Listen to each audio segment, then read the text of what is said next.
française qui exploite l'uranium au Niger veut ouvrir un dialogue entre eux et les autorités nigériennes. Bon, les autorités nigériennes que vous traitez des jeta, aujourd'hui c'est avec eux que vous voulez négocier.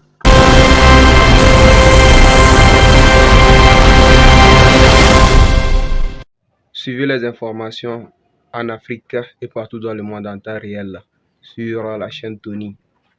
Et avant toute chose, likez, abonnez et surtout activez la cloche de notification pour ne rien louper. Aujourd'hui, je vais vous partager une nouvelle vidéo.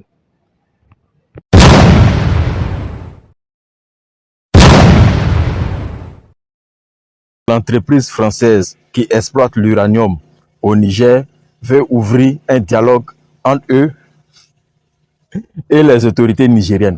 Bon, les autorités nigériennes que vous traitez des jeta, aujourd'hui c'est avec eux que vous voulez négocier. Moi j'ai cru que vous aviez de la force. Moi j'ai cru que le Niger c'est un pays pauvre. C'est un pays avec qui il ne faut pas dialoguer. Déjà vous avez besoin de l'uranium du Niger. Pourtant vous nous avez fait croire que vous n'avez pas besoin de l'uranium du Niger. Vous pouvez vous pencher vers d'autres pays où vous pouvez exploiter l'uranium.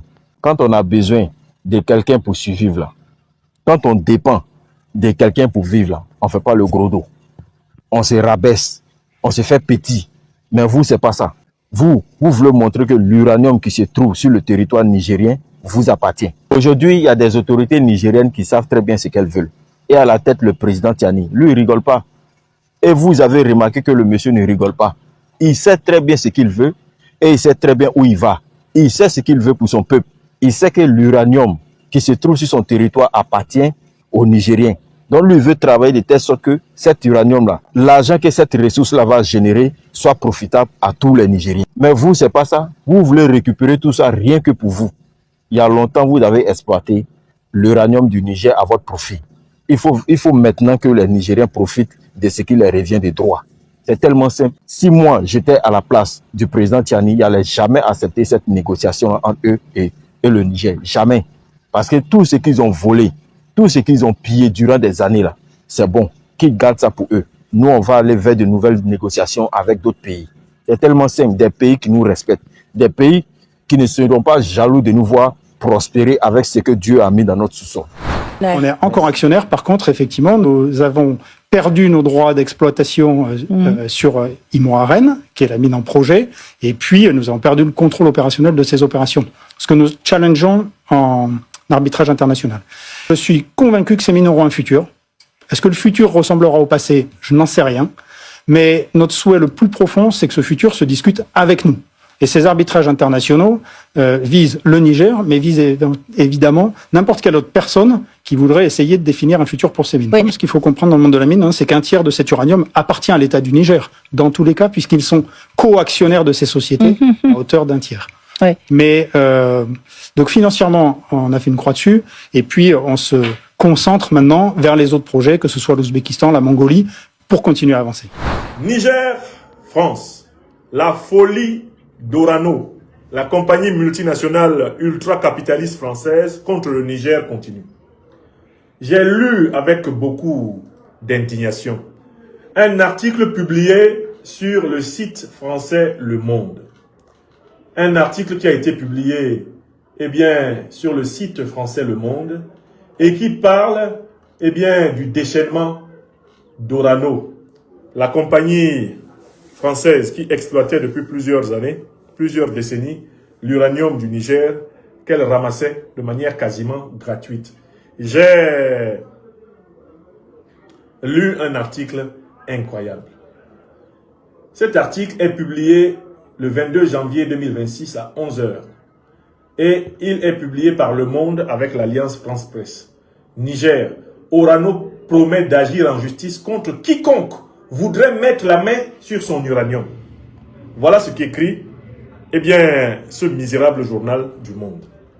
Le groupe industriel français a annoncé mercredi poursuivre ses actions juridiques contre l'État nigérien qu'il a exproprié.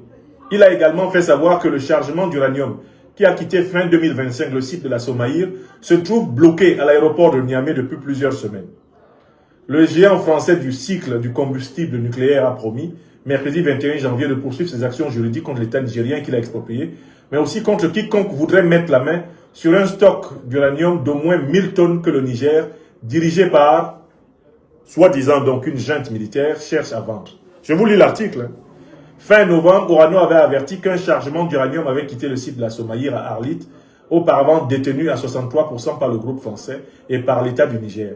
Ce stock de concentré d'uranium se trouve bloqué à l'aéroport de Niamey depuis plusieurs semaines. Je m'arrête là. C'est une citation de l'article absolument scandaleux signé par Le Monde, un article qui factuellement ne vaut rien. Il ne vaut rien parce que, eh bien, le journal Le Monde ne dispose d'aucune équipe de presse sur place à Niamey qui soit capable, eh bien, d'attester des propos qu'ils tiennent. Ils tiennent ces propos en se basant sur des informations qu'ils auraient obtenues, disent-ils, par des satellites. Des informations qu'ils auraient obtenues par des satellites français qui espionnent le Niger. C'est tout simplement scandaleux. De quel droit des satellites français viennent-ils filmer des sites officiels du territoire nigérien pour les mettre dans la presse? Quand l'Afrique aura des satellites, comment les journalistes français, comment l'opinion française recevra-t-elle que les satellites africains filment tous les lieux, les emplacements stratégiques français et les publient dans la presse? Vous savez, ces gens-là ne se posent jamais la question de la réciproque parce qu'ils sont héritiers du racisme, du colonialisme, du néocolonialisme et de l'impérialisme qui leur ont donné l'illusion d'être des êtres humains supérieurs aux Africains. Donc, ils traitent les affaires souveraines de l'Afrique comme on traiterait des affaires qui relèvent d'animaux domestiques dont le propriétaire dispose. Parce que s'il n'y avait pas, même dans la tête des journalistes qui écrivent ça, l'illusion que l'Afrique est la chose de la France, ils ne pourraient pas écrire un tel article. Cette illusion est persistante dans l'opinion française et notamment dans l'opinion de l'élite politique, de l'élite intellectuelle française. L'idée que l'Afrique appartiendrait à la France est le présupposé d'un tel article. Mais allons plus loin. Orano prétend que l'uranium du Niger est son uranium. Sur quelle base? Orano, qui est héritière de la compagnie Areva, a bénéficié des accords de coopération et qui avaient été signés à l'issue de la proclamation d'indépendance de l'actuelle République du Niger. Or, ces accords de coopération ont été signés entre le Niger et la France par des Nigériens qui avaient été imposés à la tête du Niger par la France. C'est-à-dire que la France a veillé à écarter de la présidence de la République au Niger tous les Nigériens qui voulaient authentiquement servir les intérêts du peuple nigérien. Elle a veillé pendant plusieurs décennies à imposer à la tête du Niger un dirigeant qui fasse sa volonté, elle, la France. Elle a signé des accords de coopération, elle a signé des accords de défense, etc., avec ses valets. C'est-à-dire, en fait, que la France a signé des accords de coopération et de défense avec elle-même. À partir du moment où ce n'est pas un processus mené par le peuple souverain, les institutions souveraines du pays, un dirigeant non imposé par la France, à partir du moment où les conditions de signature des accords de coopération nigéro-français sont des conditions néocoloniales, des conditions asymétriques, il est évident que des accords qui sont signés dans ces conditions n'ont aucune valeur morale. Mieux, ils n'ont aucune valeur juridique réelle, car ce sont des accords dont les termes sont contraires à la réalité des faits. En réalité, quand la France se fait accorder l'exploitation pour 75 ans de l'uranium nigérien, elle ne se le fait pas accorder par le Niger libre, mais par ses propres valets nigériens. Et donc, ces accords n'ont aucune valeur. Lorsque le peuple nigérien, sous la férule du CNSP, du président Abdourahmane Tiani, décide de devenir maître de son destin, il met fin à l'ensemble des accords qui ont été signés contre ses intérêts souverains, vitaux, et par des Nigériens corrompus par le colonialisme et le néocolonialisme français. Voilà le fond du dossier. La France, aujourd'hui, ne peut pas parler de l'uranium nigérien comme essence à chose, si ce n'est au prix de l'enfoncement dans un mensonge qu'elle se raconte à elle-même. Les Nigériens n'ont jamais librement accordé à la France le pillage de leur sol. Ça a été fait au prix, non seulement en réalité de la destruction de la souveraineté nigérienne, mais également de l'instrumentalisation des valets de la France-Afrique nigérienne, tel Mohamed Bazoum, le juntard de Niamey qui a fait boum, et plusieurs de ses prédécesseurs. C'était ni plus ni moins que des sous-fifres de la France. Donc, les accords de coopération, les accords de défense qui ont été signés dans cette situation asymétrique doivent être systématiquement dénoncés dans toute l'Afrique et pour toujours. Et partout où ces accords sont encore valables, il faut que Paris sache que lorsque des patriotes, des souverainistes et des panafricanistes vont prendre le pouvoir, ils seront immédiatement dénoncés. Où que ce soit, où votre serviteur qui est en train de vous parler serait associé, de près ou de loin, à l'exercice du pouvoir d'État, je me battrai jusqu'au dernier souffle de ma vie pour qu'il n'y ait plus ce type d'accord qui soit valable. Et nous sommes des millions d'Africains qui sont déterminés à mettre fin aux accords de coopération asymétriques qui nous ont été imposés par la dépendance de nos prédécesseurs, qui nous ont été imposés par les puissances impérialistes, néocolonialistes et colonialistes occidentales. Il faut qu'ils entendent très bien à Paris qu'il n'est plus possible de profiter des richesses africaines contre la volonté souveraine des Africains. Le pillage de l'Afrique, le robinet des matières premières africaines pompé gratuitement, il est fermé et il va être fermé partout où il n'est pas encore fermé. Je recommence. Le robinet des matières premières africaines, pillé depuis des siècles, pillé depuis des décennies, sur la base de ces faux accords, ce robinet est en train d'être fermé. Il sera fermé là où il n'est pas encore fermé et il sera totalement fermé partout où il était ouvert. Une troisième fois, depuis la terre de l'homme à la parole orthogonale, le robinet des matières premières africaines gratuites, pillé depuis des siècles et depuis des décennies, il est en train d'être fermé. Il sera fermé partout où il n'est pas fermé et il sera jamais fermé. La génération à laquelle nous appartenons a décidé que l'Afrique sera aux Africains, coûte que vaille. Et c'est ce qui est pratiqué ici au Mali.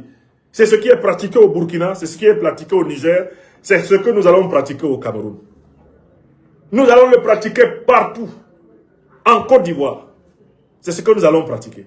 Partout où des panafricanistes authentiques accéderont au pouvoir, nous allons fermer les robinets. Nous allons mettre fin aux accords de coopération, aux accords de défense iniques. Nous y mettons fin dès le premier jour d'arriver au pouvoir.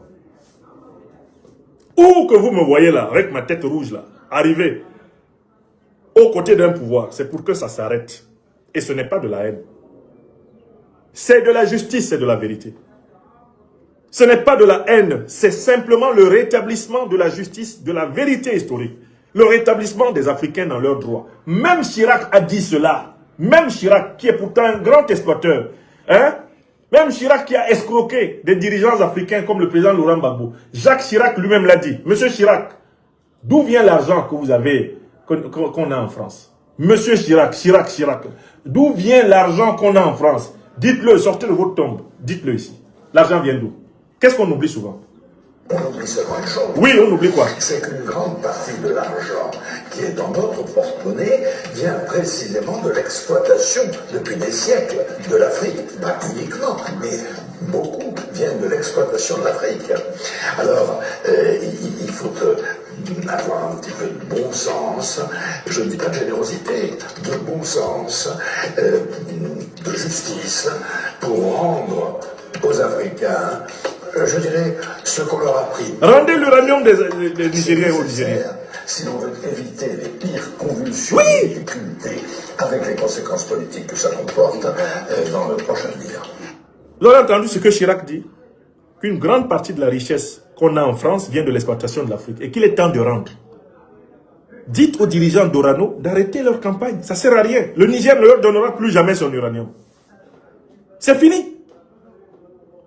Le Mali ne leur donnera plus jamais son or. C'est terminé. Le Burkina Faso ne donnera plus jamais cadeau son manganèse.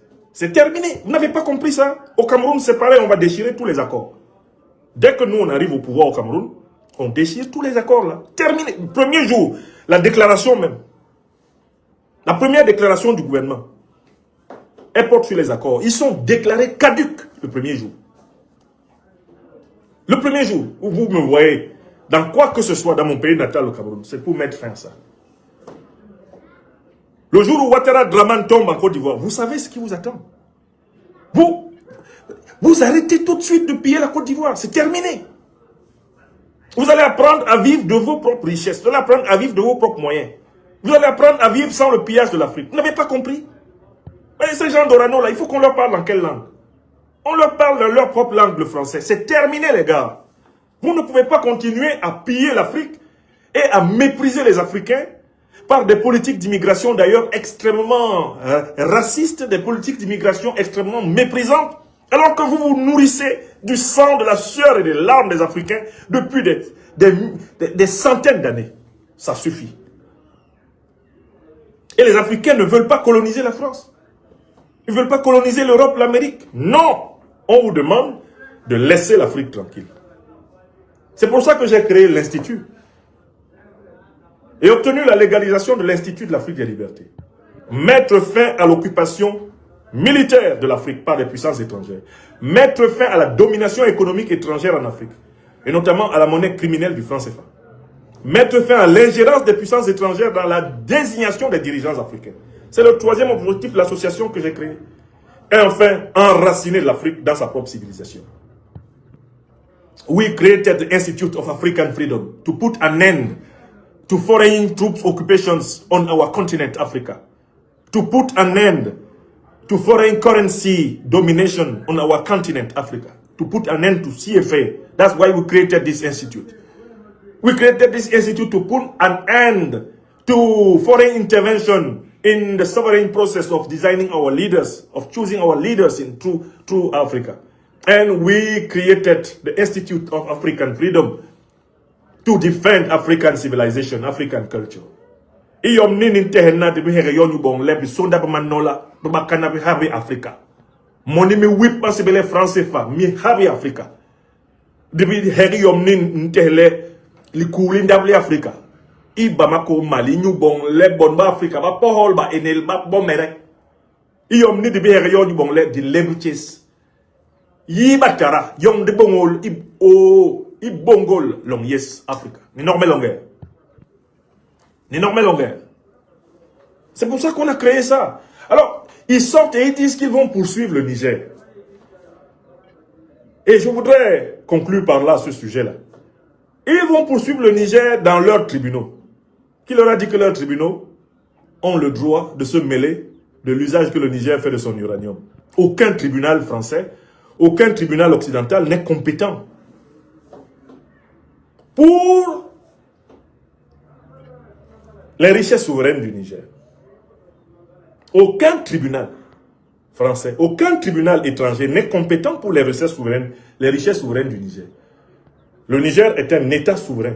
Il peut nationaliser du jour au lendemain ce qu'il veut sur son sol. Vous n'avez rien à dire là-dessus. Quand la France nationalise telle ou telle entreprise sur son sol, le Niger ne s'en mêle pas. C'est la règle. Mais il y a mieux.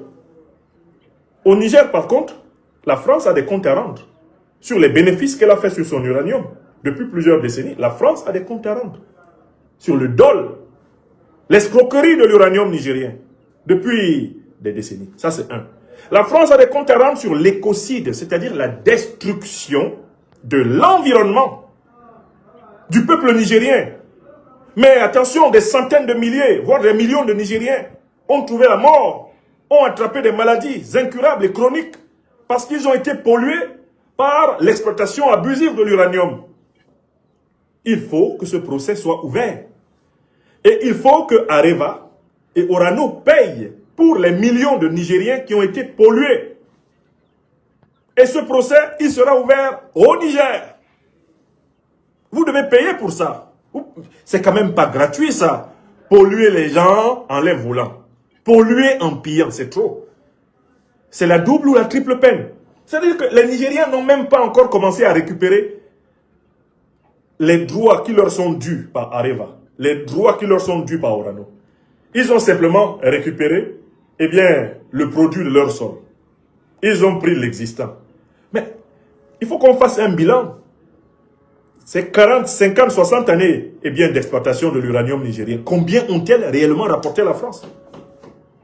Dans un véritable partenariat équitable, combien devait être reversé à l'État nigérien? On doit calculer ça, vous devez payer. Ça s'appelle réparation. Les centaines de milliers, voire les millions de Nigériens qui ont été soumis à des radiations qui ont été soumis aux émissions radioactives de l'uranium que vous avez exploité à ciel ouvert, que vous avez déversé dans l'air, les cheptels qui ont été détruits, les terres qui sont polluées pour plusieurs décennies, vous devez payer, messieurs. Oui! L'écocide n'est pas gratuit, que je sache. Pourquoi vous pensez que vous pouvez revendiquer en plus des agios sur la production d'uranium du Niger, alors que vous n'avez même pas commencé à payer aux victimes de votre barbarie écocidaire? Une barbarie écocidaire. Vous savez combien d'écocides? Il faut qu'on en parle. Et le Niger va ouvrir bientôt le procès de ça. Et c'est au Niger que ça doit se juger parce que les victimes sont au Niger. C'est d'abord au Niger que ça doit se juger. Voilà les vrais dossiers sur lesquels on vous attend. Alors que le Niger ait récupéré 1000 tonnes de son propre uranium et décide de le vendre, ce n'est pas votre problème. Le Niger le vendra à qui il veut. J'ai lu dans la presse française qu'ils prétendent qu'ils vont empêcher le Niger de le vendre à qui il veut. C'est faux, le Niger le vendra à qui il veut. Je souhaite même que le Niger l'ait déjà vendu. Vous parlez de quoi? Oh, certains sont là, ils pensent que pour transporter de l'uranium, il faut forcément passer par les bateaux. Non, l'uranium peut partir en avion. Où est votre problème? C'est pour vous. C'est votre uranium. Ils le vendront à celui qui leur fera une meilleure offre. Cela relève de la souveraineté du Niger. Et le Niger va banquer. Vous êtes jaloux de la richesse du Niger. C'est tout. Sinon, vous savez très bien que vous ne pourrez pas mettre la main sur cet uranium. Si vous étiez capable de mettre la main sur cet uranium, votre troupe n'aurait pas quitté Niamey. Il fallait rester pour prendre. Ah bon, mais oui. Qui peut le plus, peut le moins. Le président Tiani et ses compagnons vous ont dit dégagez vos troupes de chez nous. Vous les avez dégagés. C'est sur leur uranium que vous allez faire quoi? Moi, je connais la détermination des Nigériens. Ah, les Nigériens ne feront pas de marche arrière. Là où le président Tiani et ses compagnons sont assis là, le peuple nigérien dans son écrasante majorité les soutient. Bazoum ne reviendra pas au pouvoir. Vous avez tenté de monter des opérations pour ramener Bazoum au pouvoir, c'est ça qui l'a amené en prison. Il ne reviendra pas au pouvoir. Et le comportement que vous avez là, ça complique la vie de votre sous-fifre de Bazoum. Plus vous tentez de harceler le Niger, plus vous allongez la durée de la détention de Bazoum.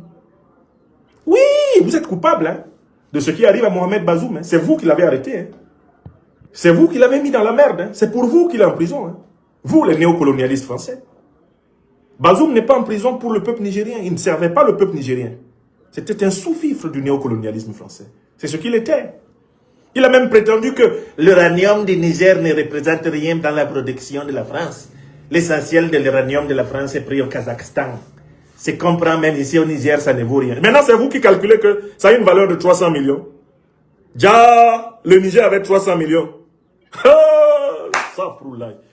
Mohamed Bazoum, la quantité d'uranium du Niger ne représente rien dans la production d'uranium de la France. Vous savez, les gens bavardent beaucoup. Le Niger même n'apporte rien de bon à la France. Voilà donc la France qui s'accroche. C'est notre uranium. Ils font des querelles de cours de récréation, comme si c'était une dispute de pain au chocolat entre des gamins de cours de récréation. Oh, c'est notre uranium. C'est pour vous depuis quand? Vous avez l'uranium, on a l'uranium dans le sous-sol français. Quand? Je vous parle en tant que concitoyen adoptif. Il y a l'uranium en France où? Dans quel sous-sol? Nulle part. Il ne faut jamais dire c'est notre uranium. Mais oui, il n'y a pas d'uranium en France. Mais est-ce que vous savez que vous aviez réussi l'ignominie de classer la France parmi les pays producteurs d'uranium? Est-ce que vous savez que la France était classée producteur d'uranium? Elle était classée exportateur. La France était classée puissance exportatrice d'uranium. Au nom de quoi? C'est votre uranium? Non, un peu de bonne foi quand même un peu dans cette classe politique française. Arrêtez de mentir. Arrêtez de mentir. Arrêtez de tromper les Françaises et les Français. La France n'a pas d'uranium au Niger. Et elle n'a même pas d'uranium en France. La France n'est pas productrice d'uranium. Elle n'est pas exportatrice d'uranium. La France volait l'uranium du Niger. Voilà la vérité. Elle le volait. C'est du vol. Elle le volait. C'est du vol. C'est du pillage. C'est la continuité de la barbarie négrière, coloniale et néocoloniale. Voilà la vérité. Et vous n'aimez pas cela. Président Laurent Gbagbo, vous-même vous avez été pillé, n'est-ce pas? Président Babou, qu'est-ce qui vous a fait mal quand Jacques Chirac a envoyé vous demander l'argent? Chirac, l'argent. Attendez, parce que Babou, c'est ce comportement-là qui est insupportable. Oui, qu'est-ce qui a fait mal dans cette affaire? Mais Monsieur le Président, pourquoi vous donnez les 3 millions d'euros, c'est-à-dire les 2 milliards dont vous parlez? Parce que vous m'avez demandé. Mais vous ne donnez pas tout ce qu'il vous le demande. Ah non, mais... Vous voyez? C'est Chirac. Oui, c'est Chirac. Il était si influent que cela? Il vous faisait si peur que ça? C'est pas une question de peur. Mais c'est d'abord un étonnement Vraiment. de voir le chef d'État français Hein? me demander l'argent. Demande l'argent. Mais Monsieur le Président, pourquoi vous donnez? Donc, si vous étiez riche en France, est-ce que vos présidents seraient mendiants? Chirac, la Côte d'Ivoire, dont le PIB, dans les statistiques du FMI et de la Banque mondiale, est inférieur à celui de la France. Chirac, tout un grand président français comme ça, il se tourne pour demander l'argent au président de la Côte d'Ivoire. Il le lui donne. Président, expliquez-nous encore. Oui. Dites-nous. Pourquoi vous donnez les 3 millions? Pourquoi vous avez donné? Les 3 millions d'euros, c'est-à-dire les 2 milliards dont vous parlez. Parce qu'ils m'ont demandé. Ils m'ont demandé. Mais vous ne donnez pas tout ce qu'ils vous le demande. Ah non, mais... Écoute, c'est Chirac. Oui, c'est Il était Chirac. si influent que cela? Oui. Il vous faisait si peur que ça? Écoutez, C'est pas une question de peur. vous avez vu. Mais c'est d'abord un étonnement de voir le chef d'État français Et Amewa, me demander l'argent. l'argent. L'argent. Wari. Moi, j'étais étonné. Mais c'est très étonnant. C'est stupéfiant. Hein? En anglais, vous devez dire I was flabbergasted. Staffroullah. Hein? Chirac qui m'a dit l'argent auprès de Babou. Et après, on vient dire notre uranium. Si c'était votre uranium, pourquoi votre président m'a dit l'argent au président ivoirien? Si la richesse venait de chez vous, pourquoi le président français mendie auprès du président ivoirien? La réponse se trouve dans la bouche de Jacques Chirac lui-même. D'où vient l'argent que nous avons en France? Monsieur Chirac, ressortez de votre tombe pour que les gens sachent qui a volé qui depuis. Allons-y, monsieur Chirac. D'où vient l'argent que nous avons en France? Oui.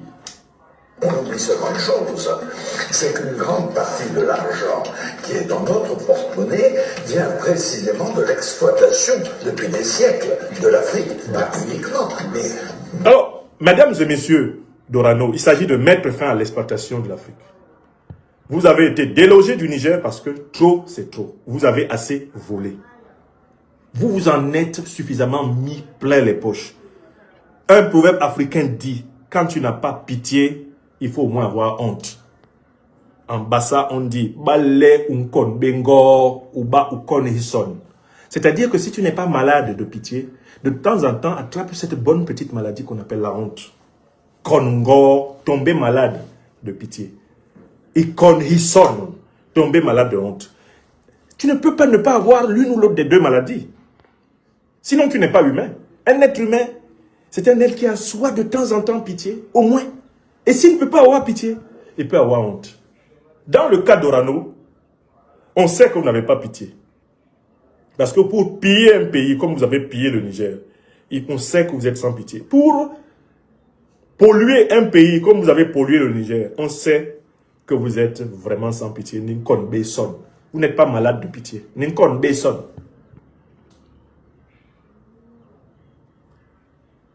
Et Ninkon Bengo. Vous n'avez pas pitié, vous n'avez pas honte. Mais on vous demande d'essayer au moins d'avoir honte. Avoir honte de faire publier dans le monde. Celui qui touche à notre uranium, il aura affaire à nous. Ce n'est pas à vous. Ayez honte. Oh dirigeants d'Orano, oh dirigeants français, ayez un peu honte. Ne parlez plus jamais de l'uranium du Niger. Ne parlez plus jamais de l'uranium du Niger. Cherchez une solution à l'amiable pour que la honte que doit ressentir toute Française et tout Français normalement constitué par rapport aux crimes de guerre, aux crimes contre l'humanité, aux crimes économiques que vous avez perpétrés en Afrique. Nous, citoyennes et citoyens français, quelle que soit notre origine, nous devons avoir honte de vous. Et la France doit faire profil bas dans les affaires économiques, politiques, géopolitiques et géostratégiques africaines. Elle doit faire acte de repentance. Elle doit aller vers les réparations si elle veut espérer un jour une réconciliation. Faites preuve d'humilité. Enlevez votre bouche dans les affaires financières de l'Afrique. Parce que vous avez passé les bornes de la honte. Quant aux autorités africaines, j'ai hâte de les voir ouvrir les procès des écocides commis par les multinationales étrangères en Afrique. J'ai hâte de les voir ouvrir les procès de la réparation du pillage de l'Afrique. Je trouve que nos systèmes judiciaires sont en retard. Nos systèmes judiciaires en Afrique sont en retard. Il faut que ces procès-là soient ouverts. Parce que si ces gens-là peuvent parler comme ils parlent dans le monde à Paris, c'est parce qu'ils ne sont pas encore condamnés au tribunal à Niamey. Il faut que la justice nigérienne fasse une évaluation de ce que la France doit au Niger. Et que ça soit publié au journal officiel du Niger. Et que ce soit la base des relations internationales. La réparation, nous, Africains, sommes d'abord responsables d'en poser la condition. Nous n'avons pas à attendre la pitié des autres pour exiger la réparation. Nous devons l'imposer comme une condition de la diplomatie africaine contemporaine. Voilà ma réaction à chaud sur cette publication éhontée du journal Le Monde à Paris.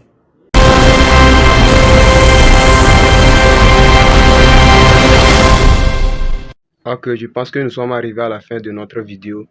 C'était votre gars Tony. Et surtout, essayez de liker et d'abonnez-vous. Et n'oubliez pas d'activer la cloche de notification pour ne rien louper de nouvelles vidéos à venir. On est ensemble. Ciao.